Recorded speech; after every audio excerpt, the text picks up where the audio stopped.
Welcome to another day of Albion Online. Let's dive right into it.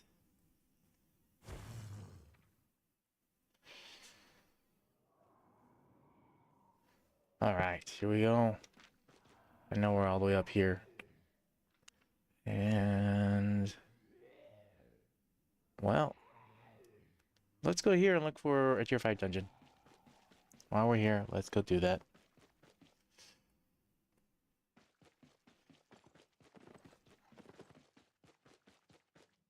Making our way in.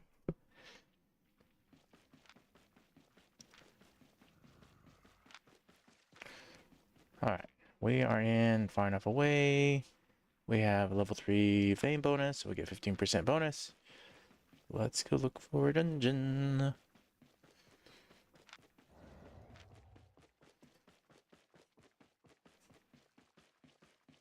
You play when you can, whenever you can. That's just what I'm gonna do.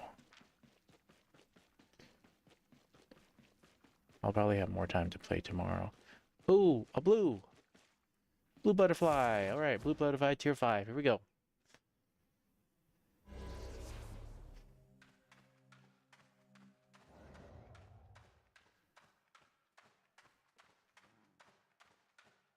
Let's eat some roast pork.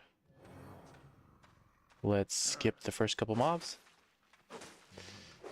I think we'll just leave those other ones. We'll take these ones. Just in case there's something in here that we really want. Hit the R key, hit the D key.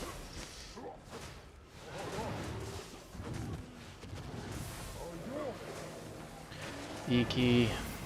W. This is tier 5 blue butterflies.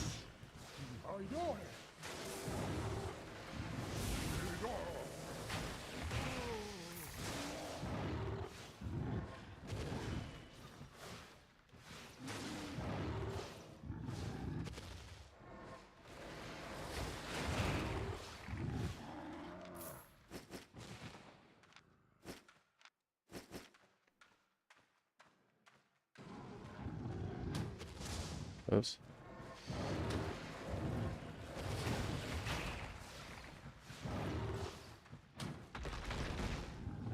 I'm tempted to leave just the bear. That way when somebody walks in here, they'll be like, oh, there's the bear still. Yeah, we're gonna leave the bear. That way we leave 3 mobs. The 2 in the front. Come on, bear. Go away. Drop the bear. Drop the bear. Okay, we dropped the bear. There we go. We'll go back for those other mobs. Just because we want to make sure we have enough for the entire... so if we get to a boss... well, we left the bear. We left 3 mobs. We'll come back for these ones. In case we run into a boss. They're not going to tell us, you didn't clear enough for the dungeon. Let's go big. And we have to keep an eye on this because we are heavily in Thetford area. And we don't want anybody to come up behind us.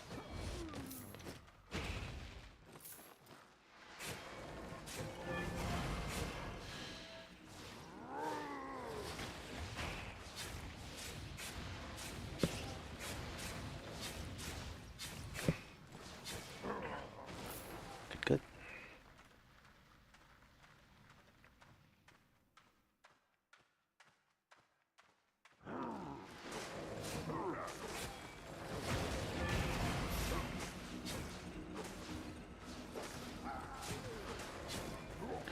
Slowly kite it down. Let's grab the silver.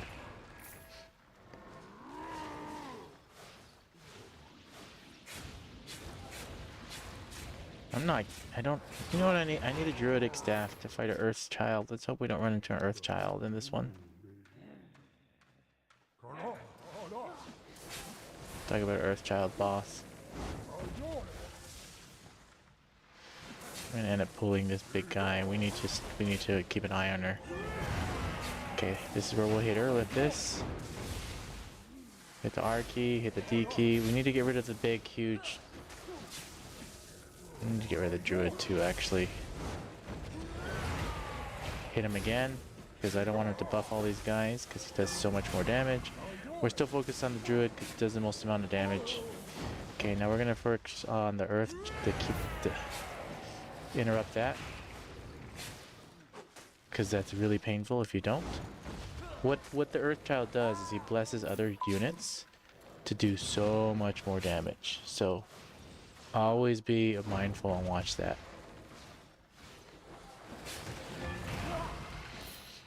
Yep. Okay, good. This is just our simple boss. See if she's guarding a chest or not. Now the main reason I'm taking so much more damage is the tier 5 of blue dungeon. So that's what makes it a little bit more difficult.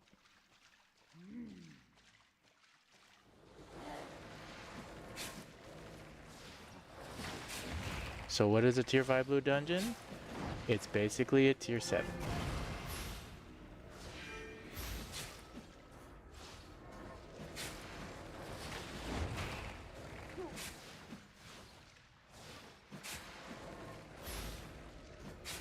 I'm gonna fight this boss. And yes, maybe sometimes it sounds like I'm repeating myself, but that's because people join in and want to make sure they know where we're at. We're in a tier 5 blue butterfly dungeon. We just found it. This is the first boss we're fighting.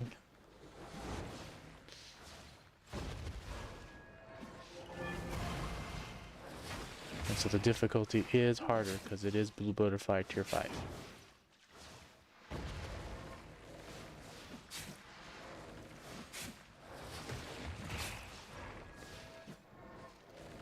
That's why it's taking me so much longer to fight these. So if you've ever watched any of my other videos or live streams, you'll notice the big difficulty difference. It takes me much longer to fight these guys and beat them. But in theory, you should be getting better loot. It's not always the case. 40,000 is not bad for the first boss.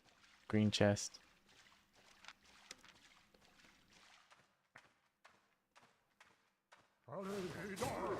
Let's hope we get better loot. Let's hope for a 400,000 loot one down below.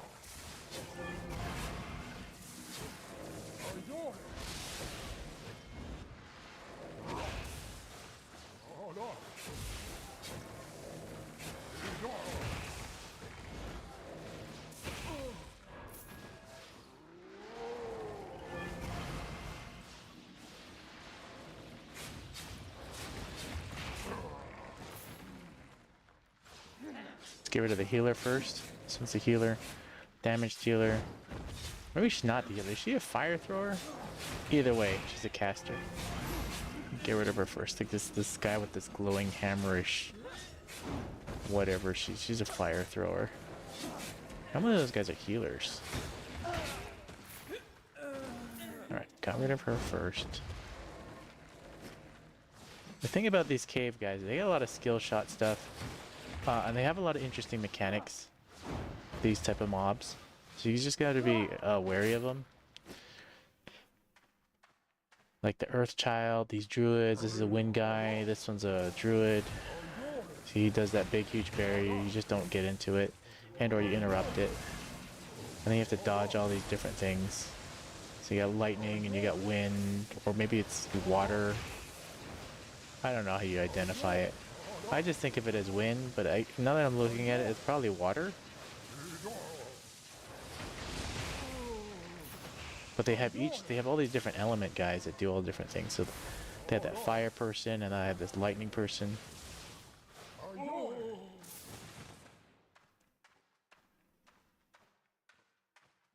Oh, now they have an earth guy here. Now these guys can be annoying on higher difficulties like I am right now.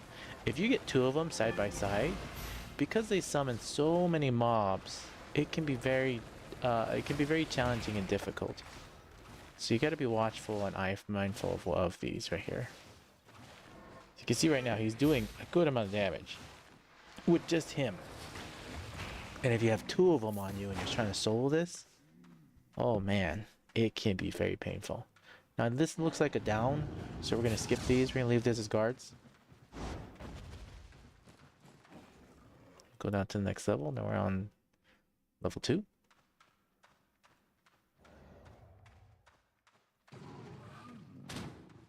Now we have another one of these summoning earth painful guys. We're gonna do R key now. May have to pop the F key and go big. May have to do that. We're gonna see about it. We're gonna go F now. We're gonna go big.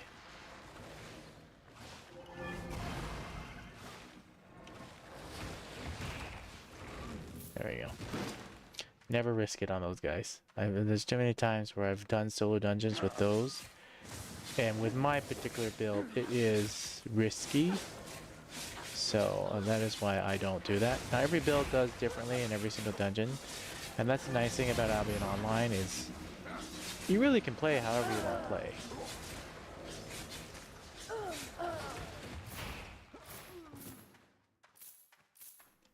How you want to play the game is really up to you. I'm not here to tell you how to play. I'm just showing how I'm playing, and if you want to copy how I play in my style, that's fine. Or if you want tips or tricks, you want to learn how, I'm happy to have people join in, and I'll walk you through some tips. Get rid of that. Earth Child. I need to focus the Earth Child. See all the different mechanics? There's a lot of dodging involved in these type of guys. Let's get her out that way, this way. I don't know who I'm focusing right now, but I should start focusing. Ah! I wasted. Okay, good. She did her thing. Ah. If I had wasted interrupt, then I would have been semi in trouble with a druid and a bear enhanced. Right there, see that? You're gonna interrupt that. That's the nice thing about the build I have. I have snares, I have interrupts, I have damage over time. I have my actual attack does more damage, so I put thorns. It really is a build that allows you to do a lot of different things as long as you know what you do.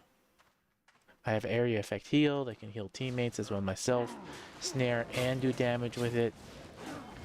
It really is a very nice build in my mind of all the different things that you can do. As long as you know what you are doing. So you see right here, when I put enough 3 thorns on them, I hit the E key, I snare them all, I do damage, and I heal myself.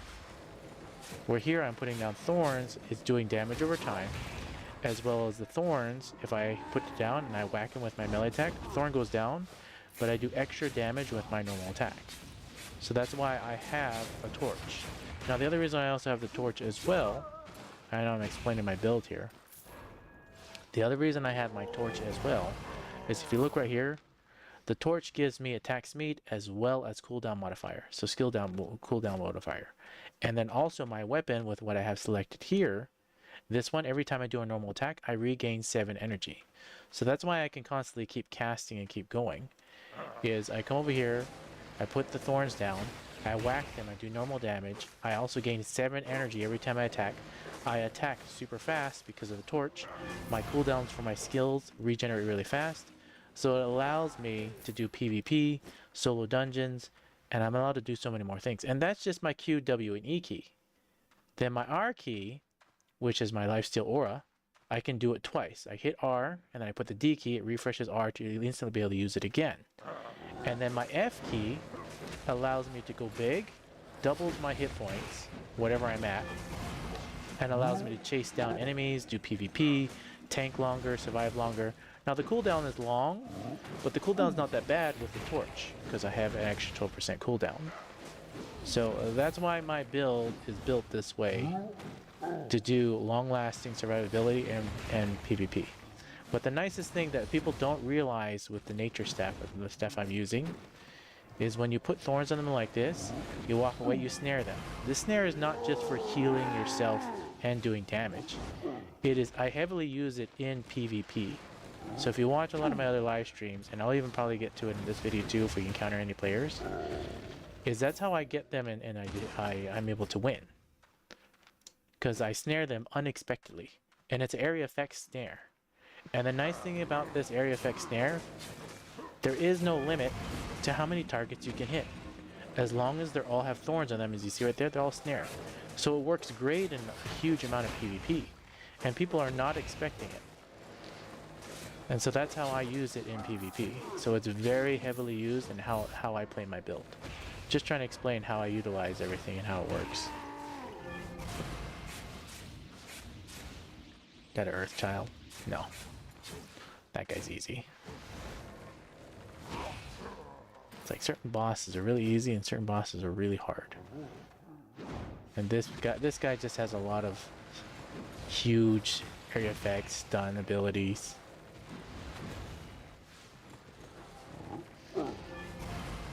And this does damage and it heals with my lifesteal. So you have to understand that too. I have roast pork, so every single time I'm doing damage, I am lifestealing. That's why I can last so long. So I'm doing damage, I'm doing lifesteal, as well as I heal, snare, heal with my regular heal, and heal from the damage that I do. That is why this build is pretty neat.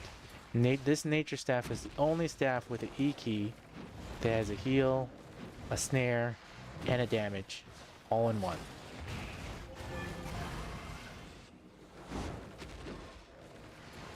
And then the main reason why I have the energy is because see how I attack so much? Every single step away, attack. Step away, attack. Step away, attack. And every time I'm hitting, I'm gaining 7 energy back. That's why I can use my skills so often and so much. And here I snare him, do damage, and heal. My build is built for solo dungeoning and PvP. So for those that are just entering just now, we are in a tier 5 blue butterfly dungeon. We just found it, we just walked into it. I think this is only the second boss we're at. The main reason why it's taking me so long to fight these compared to other videos you've seen is because this is a tier 5 blue butterfly. So in essence, this is kind of just like a tier 7. So it takes me a lot longer to fight these.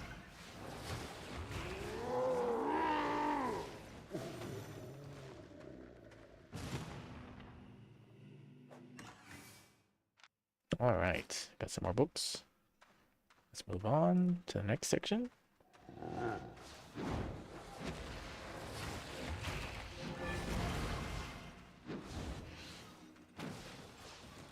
I'm tempted to skip this guy and leave him because he just takes a long time to fight, but we'll see.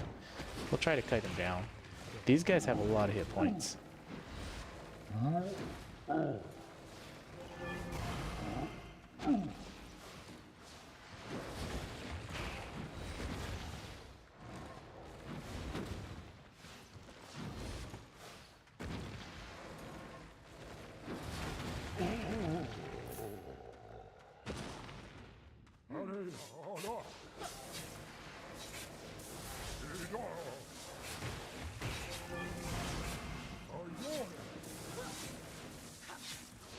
Guys out.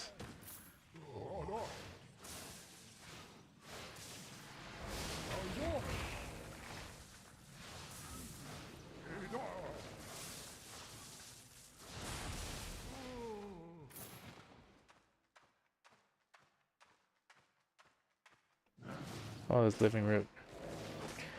Anytime I see these living roots, I always try to take him out as small as amount as because he summons all these guys, does all this damage. Out of all the normal mods, these living roots are always the most painful because look how much damage he's doing. Whether you're far away, whether you're up close, he does so much damage.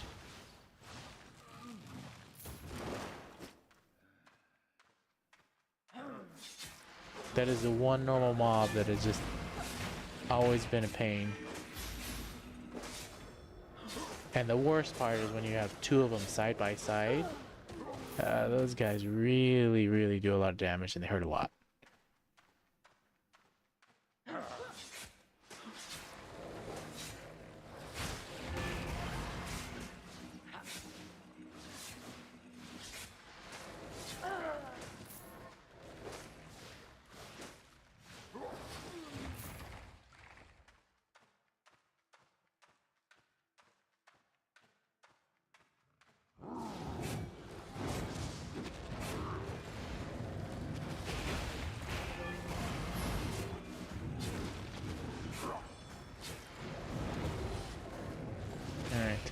guys out like that.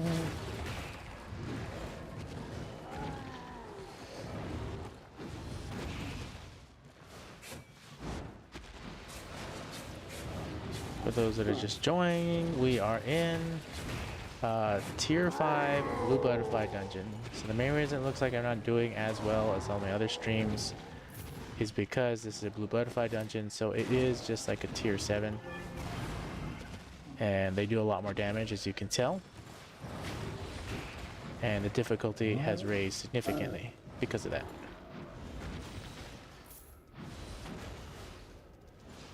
What they should do, at least in Albion Online, is if it's a blue butterfly or whatever butterfly, they just make these guys mark them and say instead of tier 5, it should say 7. That way people understand it. But I guess it's the hidden mechanic, because once you walk in with the blue butterflies disappear from outside. We're gonna go big, we're gonna use this. Tank a little bit.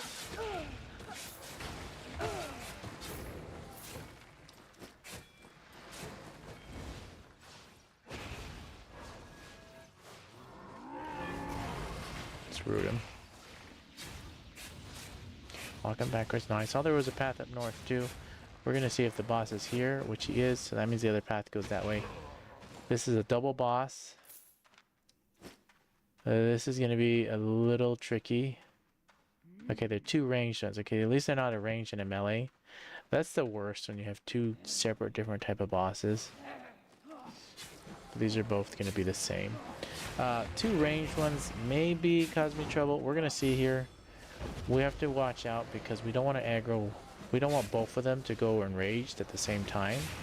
So I'm focusing this one. We may do a little bit less damage to this one just on purpose.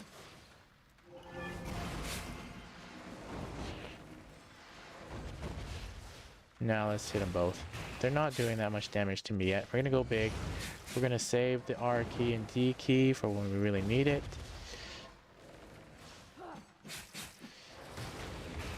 Okay, once R is up, we're gonna do an R. We're gonna hit him with this. We're gonna hit the R key now. We're gonna hit the D key. So this one's gonna go enraged. We're gonna purposely hit this one only now. And we're gonna focus this one. We're gonna hit the R key again. This one's almost enraged, so we're gonna do a little bit less damage to her on purpose. We don't want them both to be enraged at the same time. I do need to have another thorns in that one, so I at least hit both of them. Ah, I went in Viz. Okay. That wasn't good. Oh, I still have my... Okay. That is the problem. The enraged of these guys do a lot of damage, so I'm gonna have to...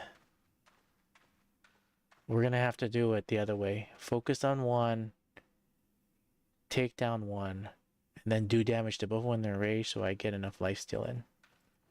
So let's try this again. We're gonna try to focus down just one. We're still doing damage to both, but we're purposely trying to do more damage to one as best we can. That was a misplaced thorn, that's okay. I'm gonna do this now. We're gonna do damage. We don't want the fight to last too long. Alright. Now we have lifesteal on both of them. Just gonna do the thorns so that we have both going. We're gonna hit the F key now. She's about to go to enrage, I know it. We're gonna try to just do damage to this one. There, she went enraged. Now I have to be very careful. Best we can. We're waiting for R key. R key's up, but I don't think we did enough damage. I don't think we can do it as a tier 7 with 2 of these guys. Yeah. She's doing way too much damage. We got one. Okay, we got one. Now the other one's gonna be... I don't even know if I want to risk this. She's already enraged. This is not a good, risky... This is a bad, risky fight. Alright. We got one. One or two. On a tier 5 blue butterfly, these guys act like tier 7s and they do a lot of damage. I'm actually surprised I got one of them. That was a big risky fight. Alright, now just facing 1v1, it's going to be easier. When facing two of those guys at the same time, that's not an easy fight. Alright, I think we have enough life. I think we have enough mana. Let's go for it. Let's see what kind of loot this gives. A lot of times, blue butterfly ones and all these other things, they're never actually fully worth it for the time it takes to do them. It's the challenge alone that makes it exciting, I think. Because really, this adds a whole nother challenge to it. It's even though you memorize it, like if you do tier 5, tier 6, or whatever it is that you do dungeons, once you add the butterflies to it, the bosses and everything just become so much harder. They have so much more life, they have so much more armor, and they do so much more damage. And the fights last longer. That's the other thing too you have to be aware of. If you're soloing bosses and you're just going for a tanky build and you don't have enough damage, at some point, it's around like the 5-10 minute mark, they start regenerating hit points and mana at ridiculous paces. So unless you're doing enough damage, they'll actually start regenerating, so you have to reset the fight. So just outlasting them doesn't always work. 65,000, and this is why we're getting tier 8 stuff. It's because this is a tier 5 blue butterfly, so it's like a tier 7. So that's why we get a couple higher loot gear stuff. Sometimes that's random still, but you have the chance of getting higher tier stuff.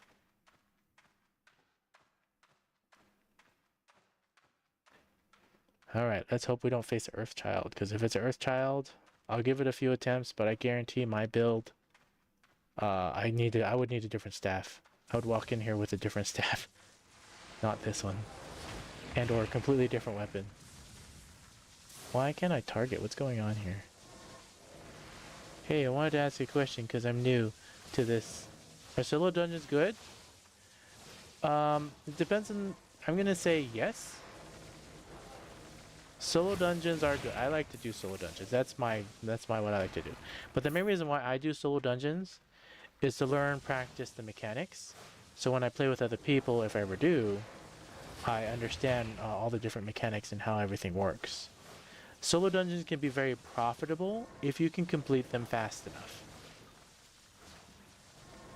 And when I say fast enough,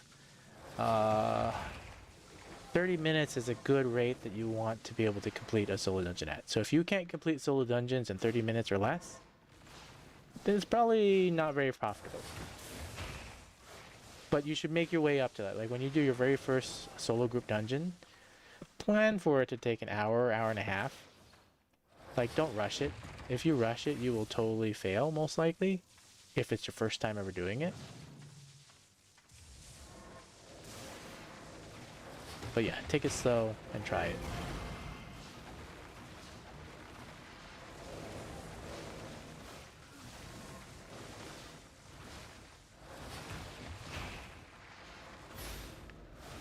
Looks like he left, but that's okay. Oh, that's not good. That's not good.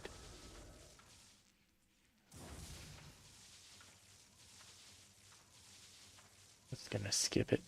We're just gonna skip it.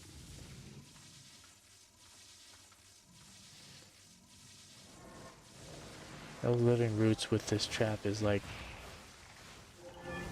That was a little too much damage.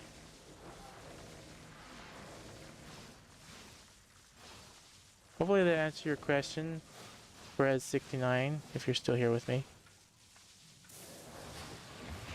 Do you have any other questions regarding group dungeons? I've done enough of them till I've probably seen most bosses. And I guess another nice thing about watching my content too is you'll be able to see all the different mechanics of different bosses. And I'll try to explain them as I reach those bosses. Now obviously there's a large variety of different bosses for every dungeon, so it really depends on what we get.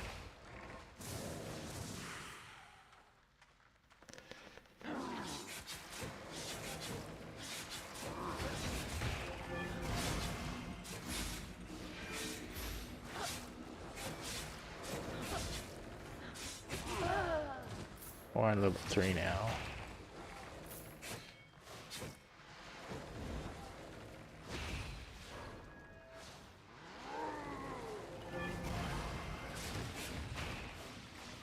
And the nice thing about leaving mobs, like how I just did back there, is if anybody's coming up behind me, they'll run into those things and they still have to fight them. And or they'll skip them too, like I just did. But most of the time, when people are coming in with a group or by themselves, they'll run into those things and they'll just either decide to keep going or they'll back out and they'll leave.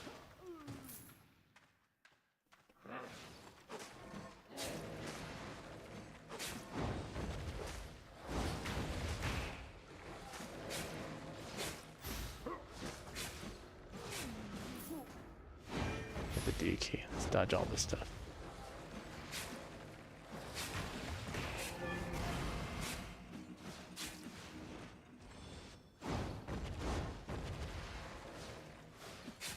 Man. Blue tier 5 definitely takes longer to fight everything. Also, when people come in and look at him, like, oh, he's not doing that well, it's taking him forever. Well, I am doing a lot of damage. It's just the difficulty has increased significantly on a blue tier 5. Blue butterfly tier 5.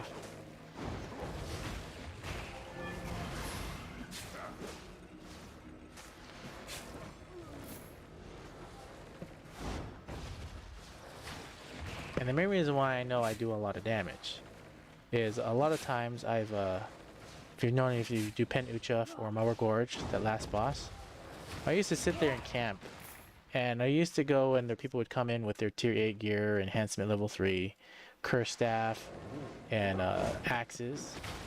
And I wasn't recording back then when I was playing a ton, but I could outdamage them for the boss. Because whoever does the most damage to the boss gets the chest. And with my current build, I can outdamage, and a lot of times they would look and be like, "What? How can you outdamage me?" Well, the real reason you can do so much damage is right here. You put this down, you do 3 strikes, plus you do this. The thorns, plus with your normal attack with the torch that I'm using, does huge amounts of damage. And it may not look like it, and it doesn't feel like it, and it doesn't have all the exciting, fancy, flashy skills like all the other things. But if you watch some of my other videos, or if you've seen some other streams, you'll notice I do PvP, and you notice that I win. And that really is all that matters. If you can outdamage somebody, you don't need fancy, flashy skills. You just need to know mechanics and how it all works. So I see more people are joining in. I'm going to re-explain this again, how my skills actually work and how this build actually works. So I put my thorns down. You can hit them. Well, my skills are on cooldown, so I can't explain it very well. We'll explain it on this boss as we get to him. And then we'll take a look at my gear too, so that you can see exactly how this is built and what I'm actually doing here. So my build right here, I'm waiting for my life to come back up. I have the Elder Spectre Hood, Elder's Helion Jacket, Elder's Guardian Boots, Elder's Nature Staff, and Elder's Torch. Now the reason why this build is built specifically this way is for the cooldown modifier, the attack speed, attacking speed faster because of thorns. Every time a thorn is down and you hit them with a normal attack, it does extra damage. You have your energetics. Every time I do a normal attack, I gain back 7 energy. And it has a whole lot of ability to do a whole lot of different things. So here we go. So this is with the thorns down, and I'm hitting him with that. I can snare him. Now he's snared. This is PvP mechanics as well. And then we hit them with this. Normally I snare them and then do that one. And the nice thing about the snaring is in my other skill shot, which does this bramble wood, or bramble seed, whatever it's called, I never know the exact name. You snare them and come back and hit them with that. And they can't move and you hit them twice. You hit them first with the actual bramble seed hitting out, and then with the knockup. Then the nice thing about the bramble seed as well is it also interrupts abilities and skills. So it's not just a hit, it can interrupt skills or spells that people are using. So the mechanics on this is huge. You can snare a group of people in PvP. It heals me greatly. I'm gonna hit the F key now because he went enraged. I didn't refresh my D key because I'm talking here. But I was just trying to explain it all. That's actually not good. I don't want to go invis, but I probably will. Let's snare him. It's gonna force me to go invis, I know it. Oh, barely. That would have been bad if I keep that. Then I had to redo the whole thing. Alright. It never feels like a blue butterfly one is ever worth actually doing. But I'm doing it anyways just to showcase that I can. But the loot wise, as you can see right here, I'm not getting that much more loot than a regular tier 5. This gear looks awesome to use. Do you use it for PvP? Yes, I do. I use this all the time for PvP. In fact, if you keep watching and you stay with me on the stream, I'll do some PvP and I'll showcase this gear. Now I also have in my other live streams, and even in one of my videos, where I do a lot of PvP with this and take on multiple groups of guys while soloing an outpost, so a faction outpost. So I have a solo outpost guy on me, and I'm over here, I'm talking, I disengaged with very little hit points, so I probably am gonna actually cloak this, maybe. We'll see. We might be able to get away with it. Okay, we got away with it.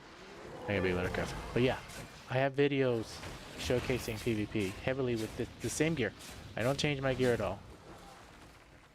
I'm talking and I wasn't focusing. Get some hit points back here.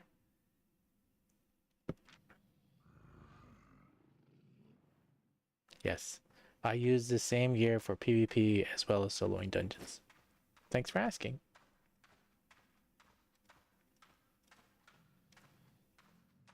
Yeah, once we get out of this dungeon, we'll go do some PvP, or we'll try to do PvP. No guarantee we'll run into people that want to actually fight me. But the people that do, I have lots of videos on it.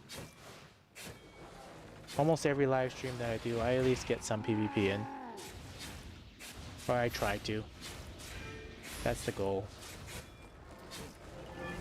Let's snare him. I don't like these life root guys. They do so much damage. I'm just taking a peek. We got this. We got a patroller. We're going to take out this person first. So we have room over here. And if we have to, we'll pull this guy back. Which we're going to do right now. Come here. I want him away from that life root. Because that guy does so much damage. So people that if you do solo, the only mob, one of the few mobs I'm scared of is that life root. And when you have two of them and you face two of them at the same time, those guys are scary.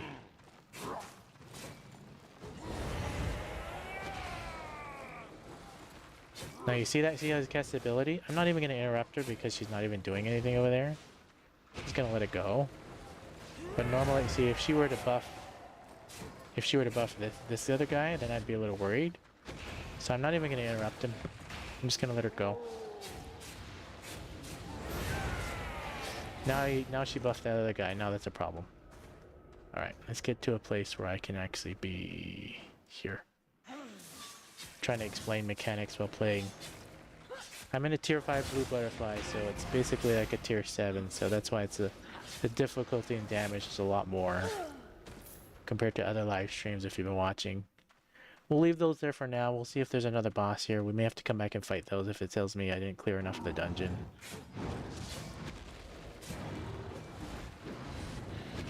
I'll just know they're there. We're gonna go big. These guys are doing a lot of damage.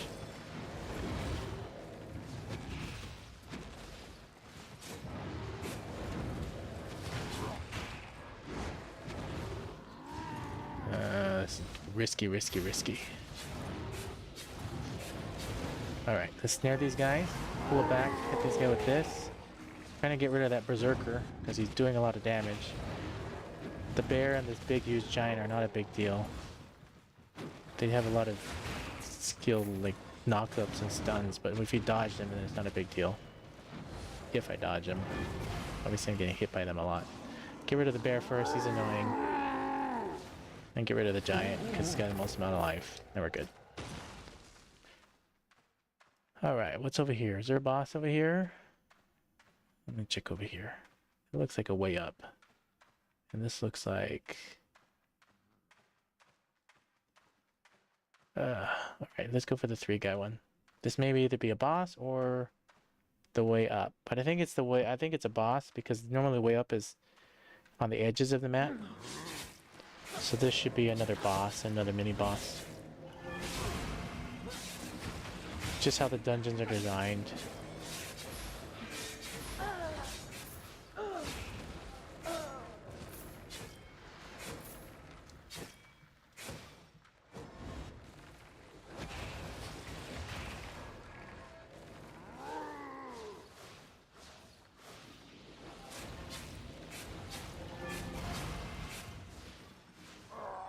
Alright, took him out. And I was right, it's another double boss. Oh, that's nasty. Alright, what kind of chest is this? A decent sized chest? Semi-small chest. At least it's got metal brackets on it. So normally the metal brackets don't have a little bit better loot. Okay, we're gonna go for the mage first, and then we'll go for the enrager. We're gonna do bad damage to both of them. But we're gonna just be very cautious of what we do. Oh, and the other problem too is I don't have roast pork, so I'm eating my roast pork right now. Started this fight without roast pork. It's gonna be an interesting fight. It may have to reset it once. Cause I'm stunned, and I just got stuck in that. Yeah, we're gonna have to reset this at least once. Double bosses. A mage and a ranged. I didn't even want to waste it. That's a waste of a go big. It's gonna, my cloak's gonna go off. Yeah, no what's. Okay, we're gonna do this again with full hit points. Normally, if this wasn't a blue butterfly tier 5, I would have been able to take it as is, but they do so much more damage. So I gotta play this smart.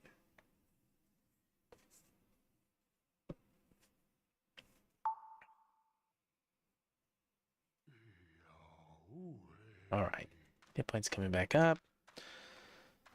Check how much loot we gotten. Not that much, but still not bad. Not a bad haul. But really, blue butterfly ones and purple butterflies ones, not always worth it. It's a random roll. Sometimes it is lucrative, sometimes it's not. Alright, R key, D key. I know we're hitting both of them. We're gonna hit them both again. I'm purposely trying to take down this druid first. She just stunned me. Ah, that's a bad hit. Alright, let's get her life back up. And as soon as that's down, we're gonna hit the F key so we don't waste their tanking ability. Hit them both again. Get out of this. Put this down. Don't get stunned by that. I'm a little worried because I'm stunned again in this. Ah, it's not good. My key's not refreshing fast enough. Just got it, but I will be lucky to take out one. And she just went enraged. I don't know if I can take her out. We're gonna try. We're gonna do R key. This might be one where I have to. It might be one where I have to give it up. Yeah, it cloaked. All right, we got one. And that's where sometimes having a cloak is not good. I would have changed it out for like a Thetford cape to do more damage, but it's a good safeguard.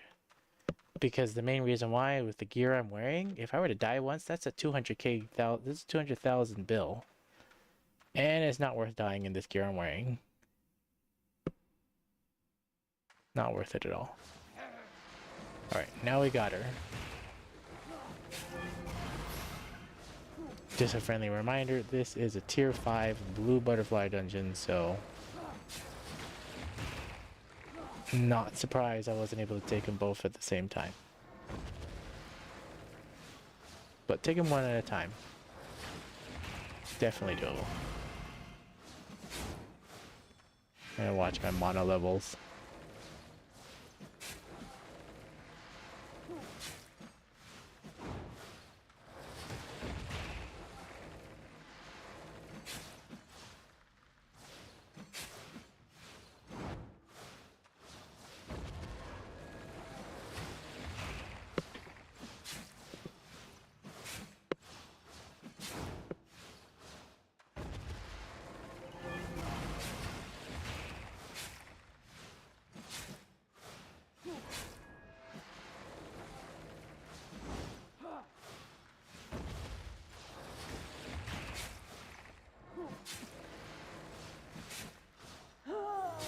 There you go. Alright, blue chests. What do we got? What do we got? 100,000. Almost 96. 96,000, that's not bad.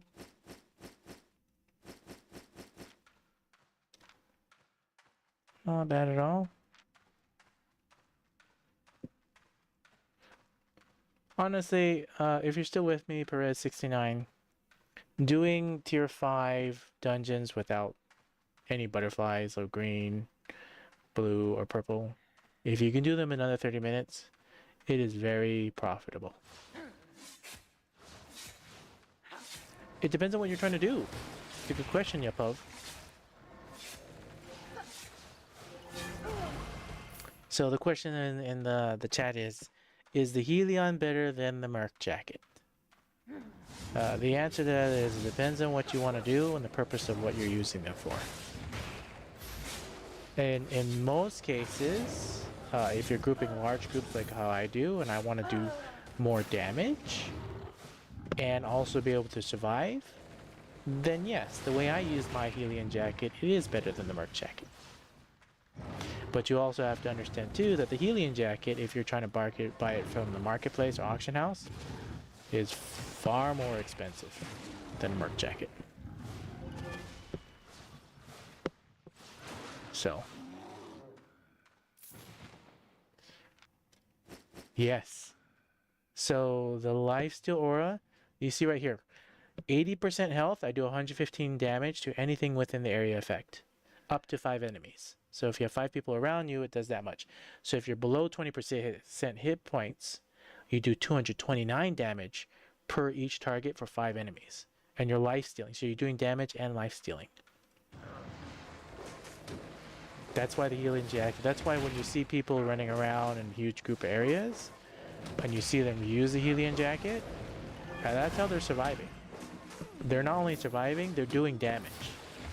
So if you watch some of my other PvP videos, the main reason why I say I use the R key is I do the lifesteal aura, and then I run up to the guy and I stay with them, so I'm doing damage to them, while also throwing thorns on the ground and whacking them with my normal attack. So I'm doing 3 different damage types to them while they're running and moving. So as they're running, I run, I hit once, I throw thorns down, and I pop my lifesteal. And what people don't realize is you can't see it.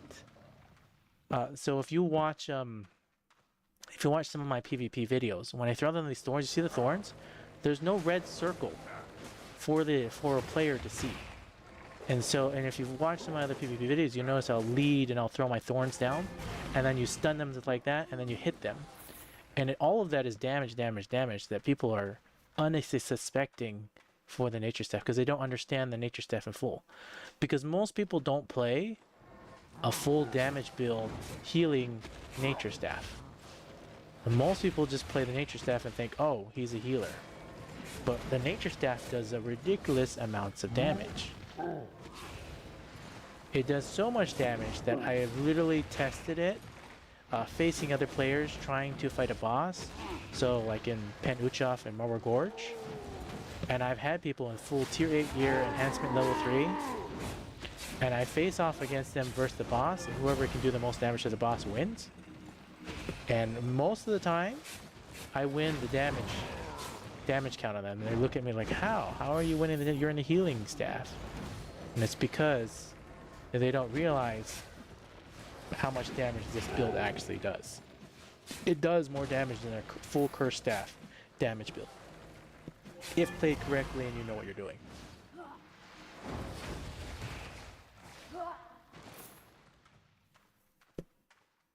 And the nice thing as well too, as you see this right here, the Circle of Life, the Nature Staff is the only one that does this. You see where, if you read it very carefully, if they have 3 thorns on them, and I'm just waiting for my hit points to regen, that's why I'm waiting. If you have 3 thorns in them, I cast this, it does 642 more damage. Yes. I've done more damage than a Shadow Caller, correct. While fighting versus a boss, because what happens for a boss fight, it's whoever does more damage. So you have 2 people trying to fight the boss at the same time. Whoever does 51% more damage than the other, so 51% of the life of the boss, they get to loot the chest. And so I would sit there and I would camp bosses, and we would fight against it, and whoever does the most damage in the least amount of time wins the chest. And often, I would win the chest. It got to a point where a guy came back like 8 different times and I won many different times. And then I've even out-damaged axe builds, full axe builds that were trying to camp chest in tier 8. Yeah. Now, I don't win all the time, but most of the time I do. I would say 3 out of 4 battles I would win from all the tests that I did. Random people would come in and do it.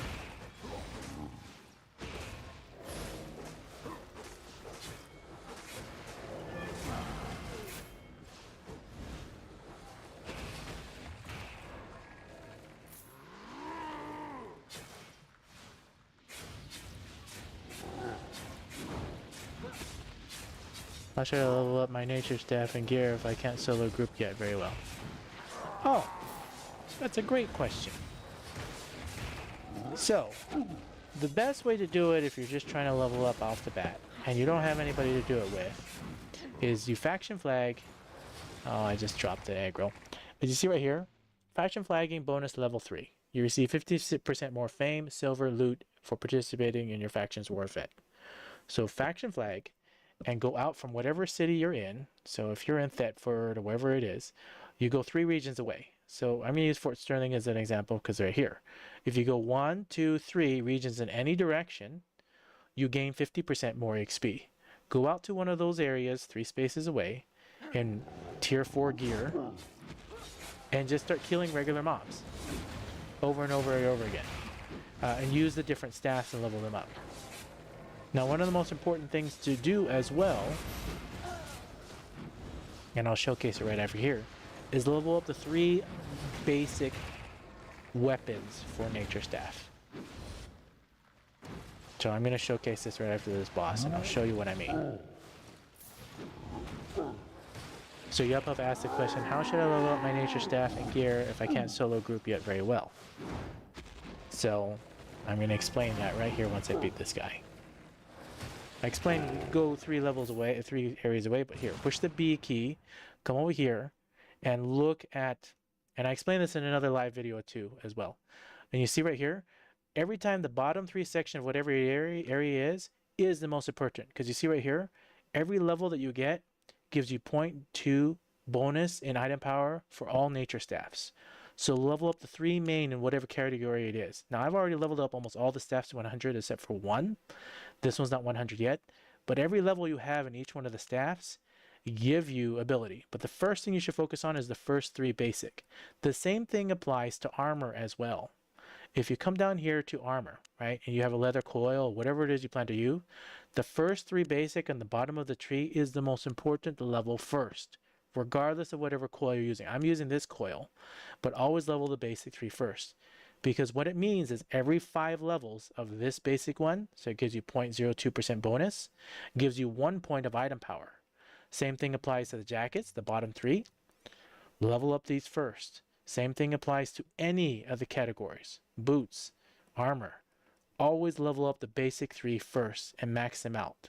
Same thing like my boots. You see these basic 3? You level these up first, because every 5 points equal 1 point. Where these other ones, these more specialized boots, only give you 1 item power. So what it means is every 10 levels, you get 1 item power. So the fastest way to leveling to get more powerful is level up these first. Even if you start off and you decide you want to use one of these other boots, you want to specialize in Valor or whatever, level up these ones first, the main 3 categories first. That is the most important thing to do for all new players.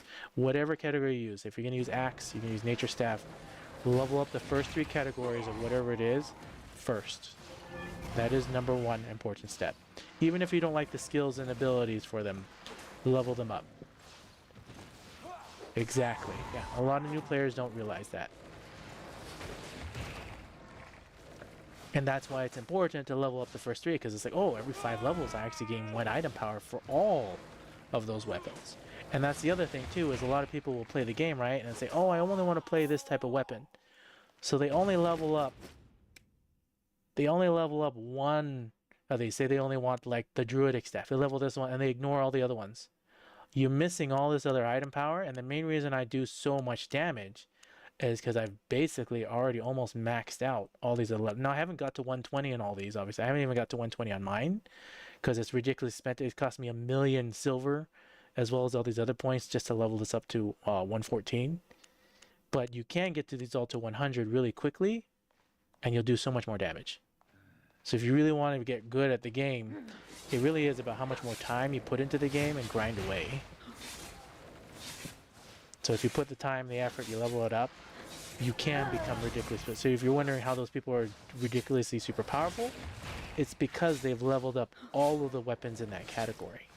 Now the other reason why my torch is so powerful as well is you come over here to torch, and you look at, I know I'm spending time explaining this, but these are great questions, and I know people ask them, and so I love showcasing this. Offhand, where's my torch?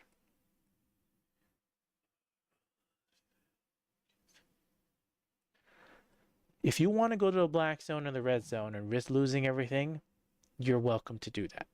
Now, unless you're really good at PvP, and the question was, you're saying I should farm open world, mobs tier 5, never go to red or black. It really depends on your skill level. If you're really good at PvP, black zone is the best place to get EXP. If you're not good at PvP, then keep to the simple. I'm showing the simple stuff.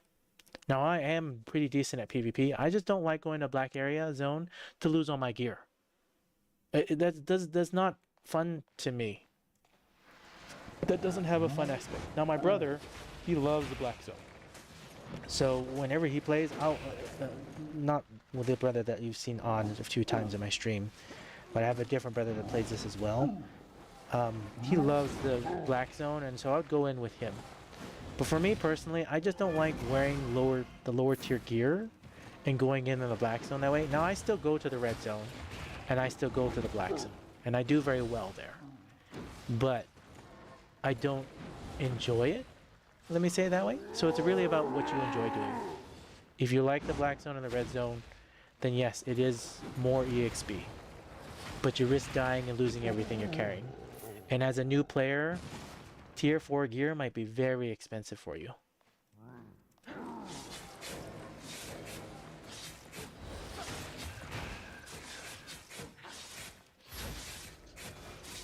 Stressful, exactly. That's a good way of putting it. So the question is, I have like 35 kills. I've tried a lot sometimes. It's fun sometimes. It's just too stressful. Exactly. To me, it's all about fun, right? You play the game. What do you enjoy doing? If Black Zone PvP and the risk of losing it all is fun for you, then yeah, Black Zone is one of the best ways to get the most amount of XP. But the other problem too is because you're so stressful running around, you're trying to dodge other people as they try to come and kill you, you're actually wasting time running around more than actually fighting things. That's my own 2 cents on that. Arthos. This one is actually very hard. This is one of those bosses where it's a if, it's a maybe, and he's got 42,000 hit points, so he's got a lot of hit points. We're gonna try him. We'll see what happens. I think I'm actually need to go to healing just to beat him. We're gonna find out here real quick. This is one of those where I wish I had Druidic Staff. This is a Druidic Staff boss. This is one where you need double heals with Druidic Staff just to get him, because look how much damage he's doing. In fact, I think I need to switch up all my skills just to maybe possibly win. This is one of those bosses, because he has so much hit points. You'll watch, his hit points will all of a sudden start regenerating if the battle lasts too long. And right there, I already messed it up. Yeah. Arthas is one of those bosses where this build that I have right here, I don't always win. In fact, you know what? I don't think I ever actually win versus this type of boss. And I think instead of this one, I may have to even go calmness and do damage reduction. We're gonna try it this way. We'll just see. This is not a boss I think I can beat. This is one of those few bosses I cannot beat solo. We're gonna try it anyways. Because he keeps interrupting my abilities too. And look how much damage he does. Yeah. This is one boss. And I don't even have a chance to heal. I can't even get out of that. Yeah, I already need to reset it. He's gonna take me out. Too much damage. Solo. Way too much damage solo. Alright. Let me think about this again. I need to be able to dodge and move. This cooldown is too much. That's 26 seconds. It's 53 seconds. 17 seconds. I mean, maybe rejuvenating sprint might help me. But that's only 171 health over 5 seconds. We'll try it. Why not? And we'll switch this up too. Yeah, that'd be a better set. And even not having this one, Elder Spectre, maybe the Hunter's Hood would be better, reflecting more damage. But you would have to pull in all that gear, and then you risk not being able to carry all the loot. So it's really all that just for one boss. Not always worth it, right?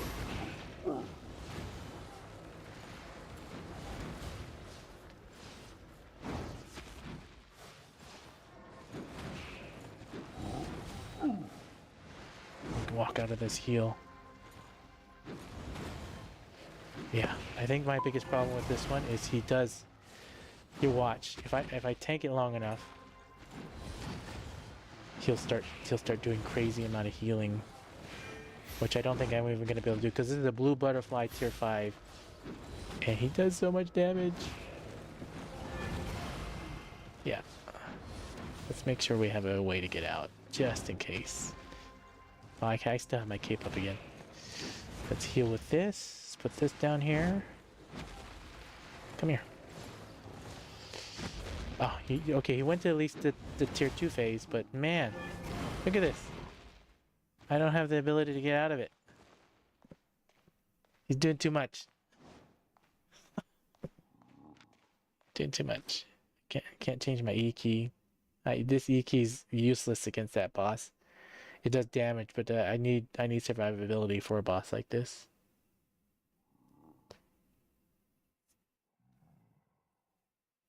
We can try. Yeah, don't feel bad about killing this one boss on solo. Even I can't take in solo with my current gear. If I had different gear, I could do it, but I don't have the gear set to do this one. He is one of the harder bosses. Personally, yeah, this is one of the harder bosses. For me, anyways, that I've ever encountered.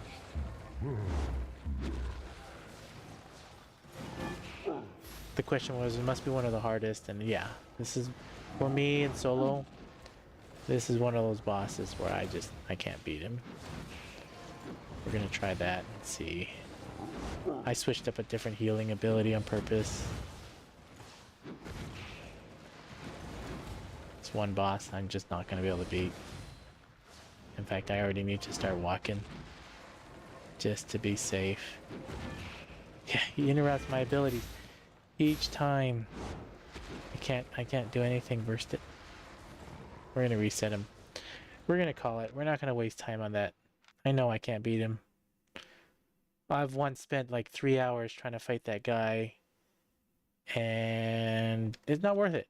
We're not gonna sit here for 3 hours just trying to beat a guy that I know and I stand very little chance trying to beat. Let's set my abilities back to what they were. Yeah, we'll just leave them there. With my current build, I can't take that guy.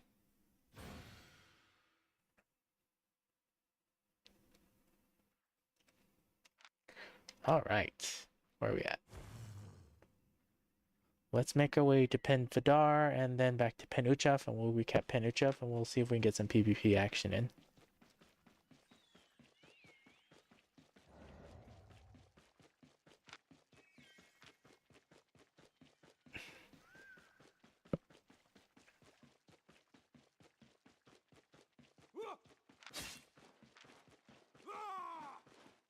The reason why I'm not capping this one is because it's not adjacent. Oh, so you remember how I was saying open world? You see these guys that are glowing? This guy that's glowing? These guys are the most valuable EXP. You always, always, always stop with whatever you're doing with open world and you fight them. Because you see right here, they give a good amount of fame and everything when you're at least 3 areas away.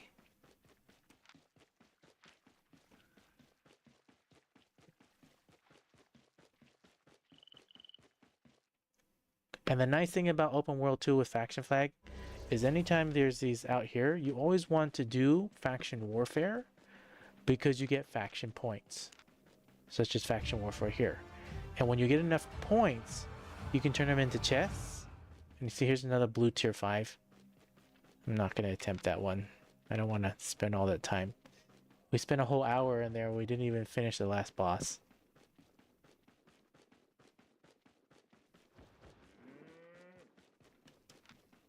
But yeah, faction warfare, getting chests. You see these glowy guys? These are the loot. These are worth the XP.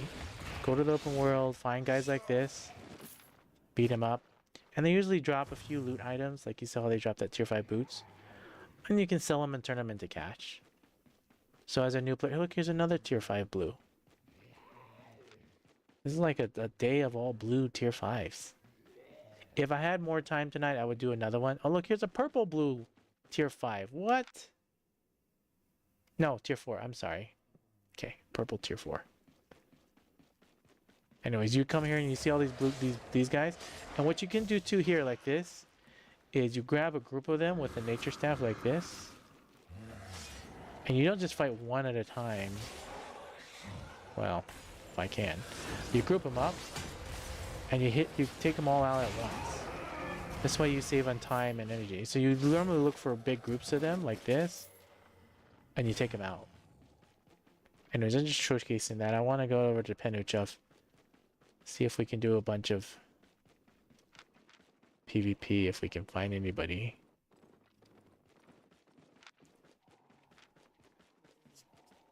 But yeah, capturing faction outposts is worth a lot of points, which you can turn into chests, which turn into these books like this. And you eat the books to increase your skill level. So I'm going to do another video on showcasing that as well. I'll probably do it tomorrow. Oh, you're asking more questions. And what do you do for money to afford the set you're wearing? You sell a lot of... You do a lot of dungeons and get a lot of loot, sell a lot of loot. So how I've done it is, you see what I'm doing. I basically, what all my different streams I've shown how to do it is you camp bosses. So how I do it for myself, or you either group up with friends, do dungeons and stuff, and you get money. But faction warfare also gives you money too. Let me show you that here. So every single time you come over and do a faction outpost. Now normally most people can't do what I'm doing right here, is soloing these. But if you go in with a group of people and you beat them up, you get these faction points, right? And you get these chests. These chests you can get monthly, right? But you can also buy chests with points at your faction outpost when you go back to the city, which we're going to make our way back to the city once we cap a few of these. So I'm going to cap a few of these, show you how to get points, because right now I am at, if I hit Shift F, I'm at 50,817, right? Now after I beat this boss and I cap this entire region, you get a whole bunch of faction points. You should have enough faction points literally after you capture one region to buy at least one faction chest. The faction chest gives you skill books as well as items that you can sell on the auction house to get the money that you need. So if you want to just do that, the most lucrative way to level up is faction warfare, honestly, as a new player. The second fastest way to level up, for your Outposts question, personally, your fastest / easiest. Now obviously this fastest way you go black zone, red zone.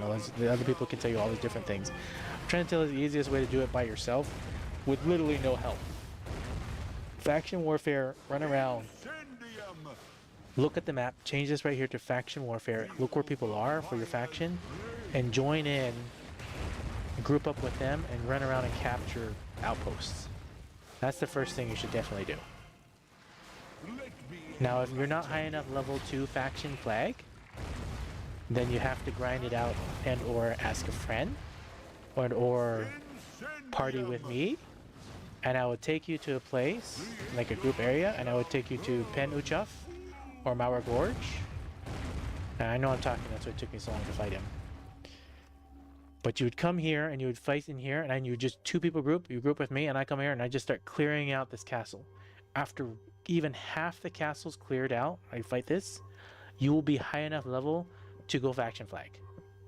And as a brand new player, like if you just started the game, you're not even tier 8 or anything, and then you can literally come over here and then faction flag and just start working your way up. And so this is the other part that I do too. So once I'm in high enough gear, and you can do this, and you see how I got faction defense. So I got faction defense points. So if I come over here and shift F, I'm now at 51,832. I literally got almost 2,000 faction points for capping just this one. If I cap all three, I get all those points, as well as I get a region capture bonus, which will give me enough to go buy a faction chest, which gives me books, skill books, as well as more gears to actually use. That's why I say that it's very lucrative to do that. Now what I do here normally is I run around the castle, okay? And you can do this in tier 4 gear. It's still dangerous, but you can do this in tier 4 gear. And you see this big red one right there? You wouldn't be able to take on that boss. But you see that right there? That's what I do. How I got all my money is I literally come over here, and yes, it's in the blue tier 4 area, but this right here is a group area. You're supposed to only come in here with 5 people. So I don't recommend coming into an area like here unless you really know what you're doing. But you see the boss like this, and you fight a boss like this, which is worth so many points in EXP. And then I just learn the mechanics and learn how to fight them. It will take you multiple tries, you'll probably die a lot. But once you learn how to do this, I need to eat more roast pork. I'm over here not doing good. Okay, did I just eat 2 roast pork and waste 1? I did. I'm getting hit by everything because I'm talking. Let me try to focus this next to beat him. If I still can, all my kills are on cooldown. I may have to reset him once.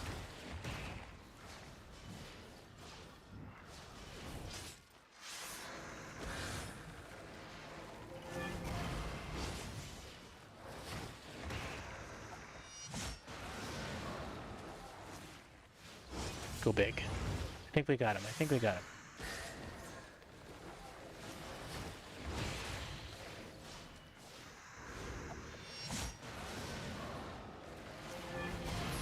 R key, D key.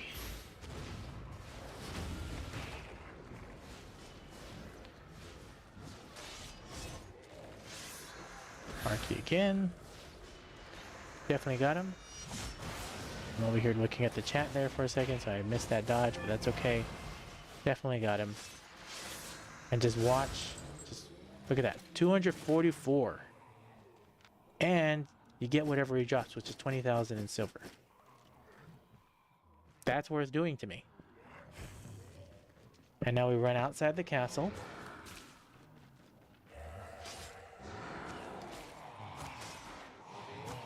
And so that's how I got my silver. And so I run around and I do this. And so over here, and you come over here. Now I know Albion Online doesn't want me to tell the times, but I've camped this area so much that I've gotten down to the T of the exact time of when the guy in the middle spawns. So it's between 55 minutes and an hour and a half. So every time you beat it, so right here, this chest, when you loot this chest right here and that boss, so I beat that boss, the timer is between 55 minutes and 1 hour and a half. So every 55 minutes, if you run around the castle, you can camp both of these castles. And I got to a point where I was so nitpicky, I would camp this castle, and I'd camp this castle, and I'd camp Rustledale. So I'd have 3 castles, and I'd just run back and forth between them, and then I'd start capping between in factions. So I get all the faction bonus, as well as I'd get all of these chests, and I would go back and forth, and I would get the bosses and chests between all of them. So exactly like this. So if you've noticed in a lot of my streams, I have it all timed. So as soon as I cap this chest, I know to come back to get the chest again, and to get the bosses again. And that's how I got all my silver. Now other people were like, oh, you can get, you know, all those other things other ways. And yeah, you can. But to me, come on, I need to drop them off. I actually might die here. Alright, that's fine. We dropped them. Let me go right here. Oh, that's not good. That's not good. We're gonna risk it. We're gonna take out a few of them. Maybe. But you see here, when it had so much less hit points, that's where the lifesteal aura really shines. So you don't, the biggest thing about wearing the gear I have is you don't panic. Because even though I have less hit points, I do 229 damage because I was below 20% hit points. And so I was doing 229 damage to many guys. And so that's why I didn't panic and just went in. That's the thing about wearing the Helion jacket and why it's so powerful.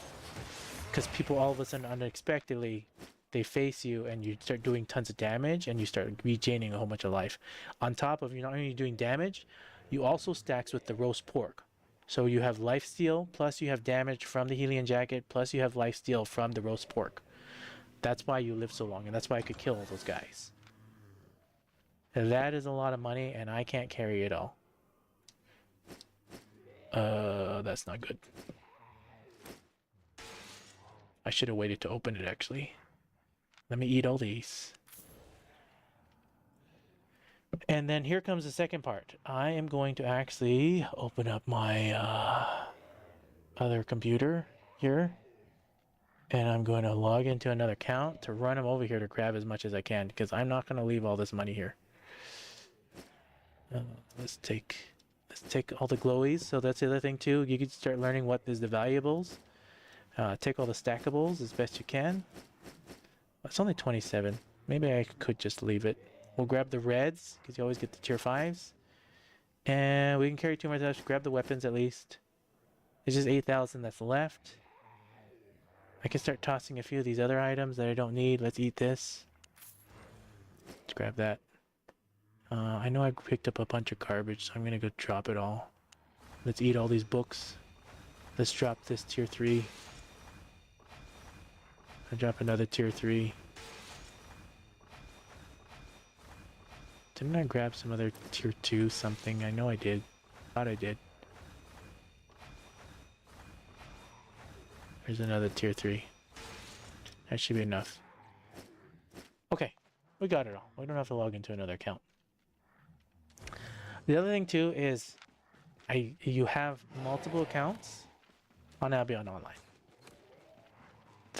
And then have them placed in strategic points.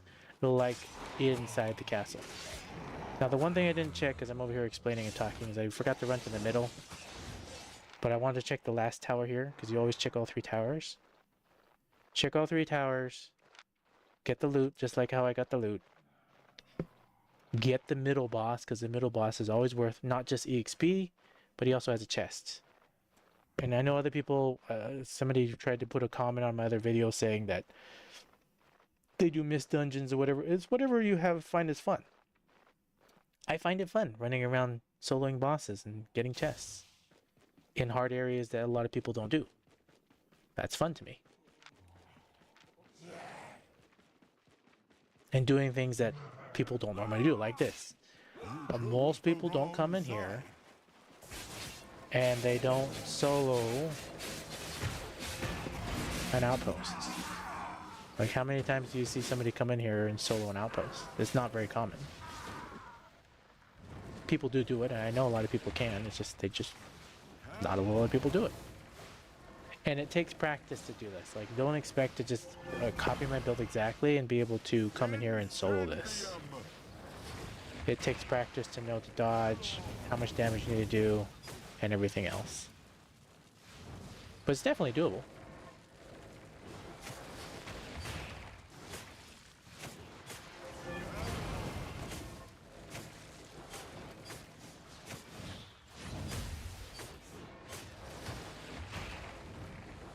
And the nice thing is, you see how we start this?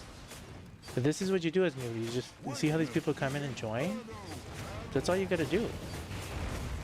You just follow along with people, run around, look at the map, figure out what's connected, and join in and do some faction warfare. And if you're really good, you can also join in. Well, you don't have to be really good. You can join in with Bandit Assault. And I've showcased Bandit Assault a few times as well in my streams.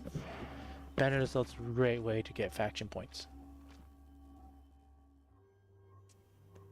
Just go, whenever you go into Bandit Assault, wear a set of gear you plan to lose all of it. Because when you die in the red zone with Bandit Assault, you risk losing everything.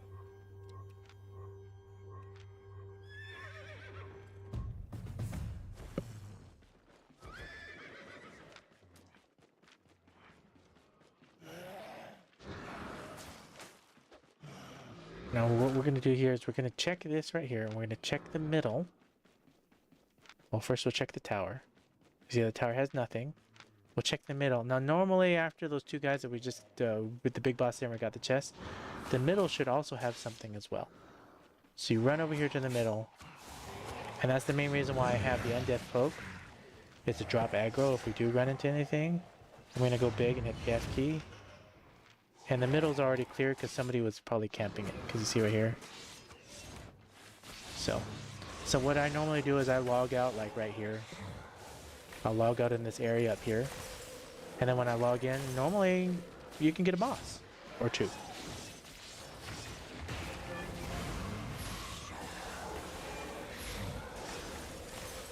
I remember why I actually stopped playing.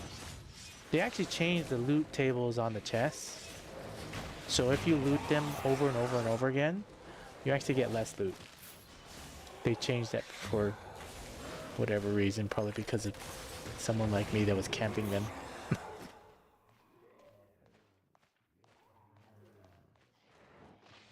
But now I just rotate between faction warfare and everything else. So now I come back on. I know they're already fighting that one. It's not a big deal for me to miss it. I was just showcasing and explaining.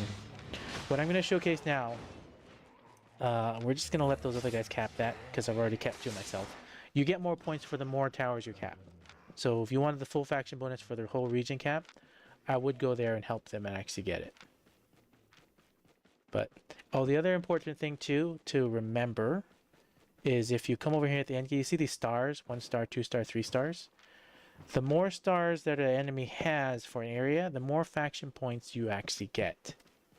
So you see over here, you see this area here with 2 stars, 2 stars, and if this one has 4 stars. If you can take this whole region from Thetford, the faction points are amazing. So that's a key point that you should look at and actually consider. So it's not just about capping every area as soon as you see it. It's about being strategic and waiting for Penuchev to have at least 1 or 2 stars before you take it back. And that's what I do sometimes. That's why I don't always rush straight to them to try to cap them. I just cap 1 or 2 and then let it sit there. Wait till you get a few stars and then capture the rest. So you get more faction points.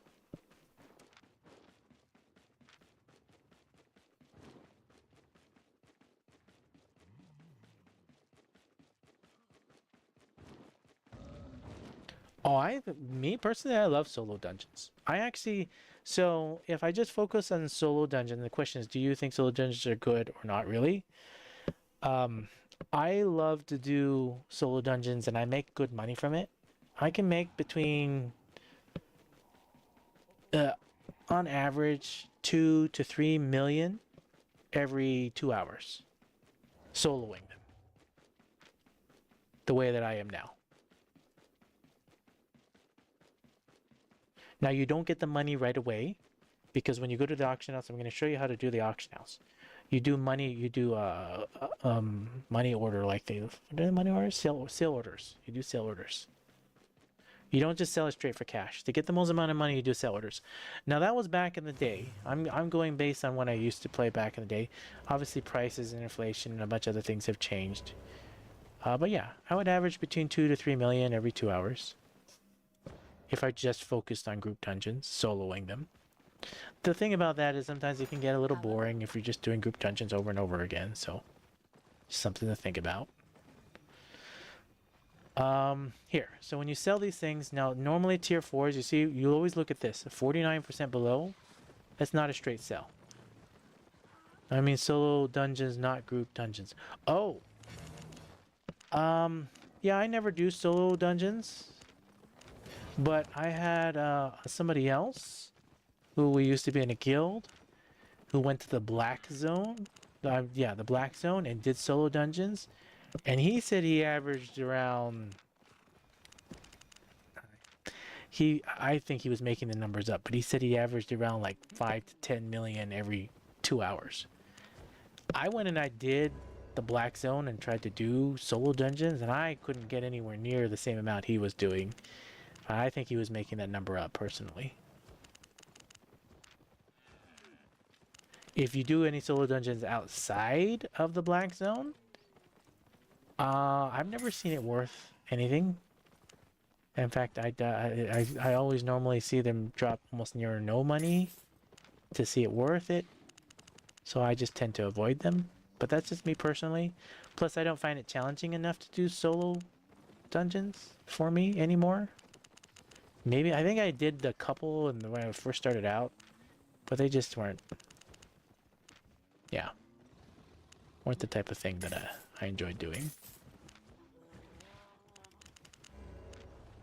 The challenge wasn't there for me. But I can say that for some people, brand new players, solo dungeons could possibly be worth it. Maybe. I don't know. It's been a long time since I played back in at low level again.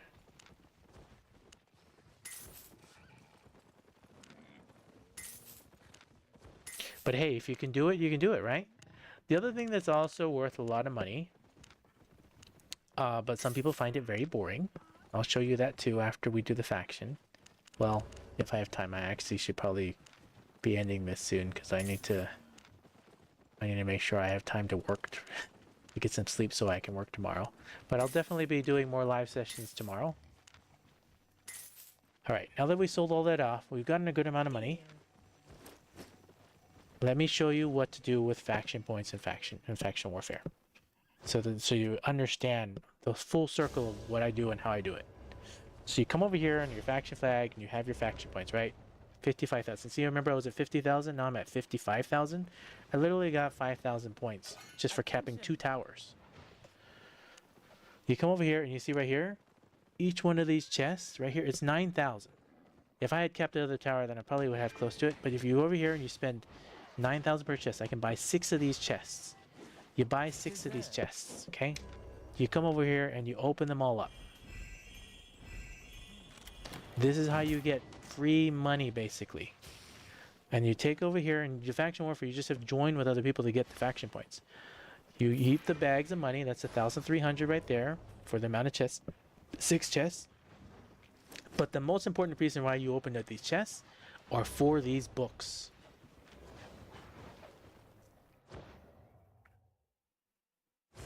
Now you come over here, and you can see I've been storing these books. And you take these books, and you go wear equipment. Okay? So here, let me just show it because you're still watching. Let me showcase this. So, I take all these books, right? I'm going to take them with me. And I've been saving the money too to open it later. I'm not going to use all these books in this show because I really want to showcase a video just for this. And I know this live stream's been going on for a while, and I don't want people to have to zoom all the way to the end, but I do want to showcase you this. And I do want to go sell off all this other stuff. So let's get a rough estimate of how much it is. It's almost like 200,000. So you see 421 because I'm wearing a bunch. So if you come over here and you sell this all off, this is just from the chest alone, right? You sell that, that's 47,000 from those 6 chests. Just that alone.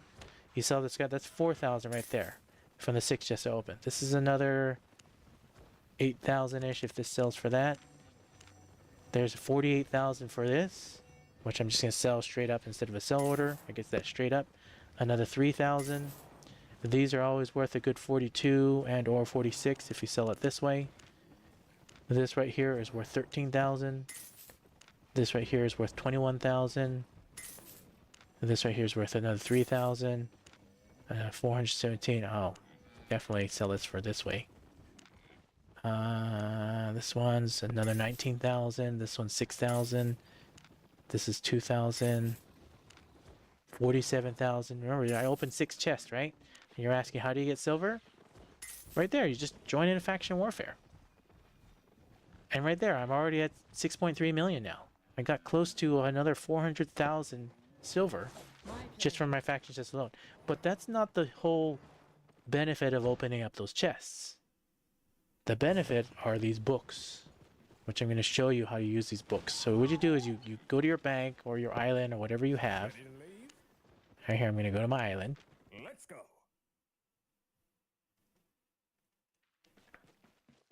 And again, I'm not going to use all these books. I just want to showcase it to you because I want to do a video just for this. And what I have here is I have all the different gear that I need, that I'll plan to level up. Because you see, it is the last Druid stuff I want to level up. And so remember how I was explaining over here that you want to level up the first 3?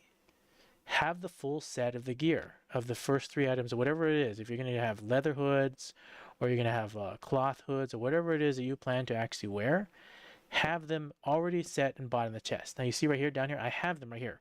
The 3 magnets because I have sub accounts. And they come over here and they wear the equipment that they plan to wear. And then they read a book. So here's the example. I wear this equipment. I come over here and I read one book. I'm going to read I'm going to read over here and I'm going to read this tier 8 book right here. Read that one book. And I level up other skills, right? The items I'm never going to wear. And you just go over here and you just wear the equipment you want and read the book. I totally was not wielding that because this is a 2-hander. And then you read the book and then you have, so come here and you read another book and you just level up all these skills. That's how that works. Now, I'm not going to read all those books because I'm going to save them just specifically for a session, maybe tomorrow or whenever I plan to do it, and explain it at the beginning of the stream so people can instantly just watch and have a better understanding.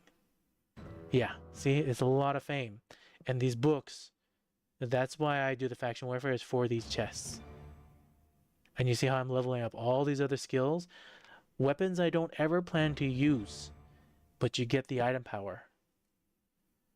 And then I'm going to go here and do current equipment, wear that back up again. Now these books can't be stored in the island because you see how the little thing, you have to store them in your bank. So I'm going to go put them back in the bank. Welcome, traveler. But yeah, Hold tight. that's how I level up and that's how I do it and that's how I've been doing Albion Online. Everybody has their own way to level up. I just find that there's these books and faction warfare, a lot of money. Like I literally only had 5 million, so this 1 hour session, and I've done a lot of talking and not just focus. I've literally gained 1.5 million in silver with this 1 hour session. Now there's more too that will come in the bank as those other items, because remember I did a lot of sell orders. It will go higher. There's actually more money still coming. That's just the straight stuff that I just sold. But there's a whole bunch of money order stuff that's still coming as well. And I put all those books, and then I have all these ones. So I'm just saving them so that when I do a stream, I'll open them all up, and I have all this extra money. But all these ones right here, I got from chests. So I actually have even more silver if I were to open these that I was saving for the chest. But it was just showing this is the stuff you get. The stuff you get from the faction chests that you save. Hopefully that made a lot of sense.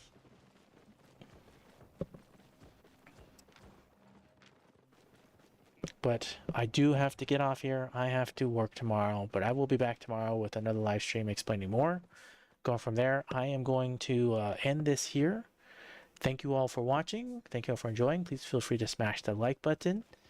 Leave me a comment. Tell me what you like. Tell me what you don't like. If you haven't already subscribed, please subscribe. It helps me out a ton. Thank you all again for being here. Thank you, Oppo, for chatting so much and asking a lot of questions. And you all have a wonderful rest of your day.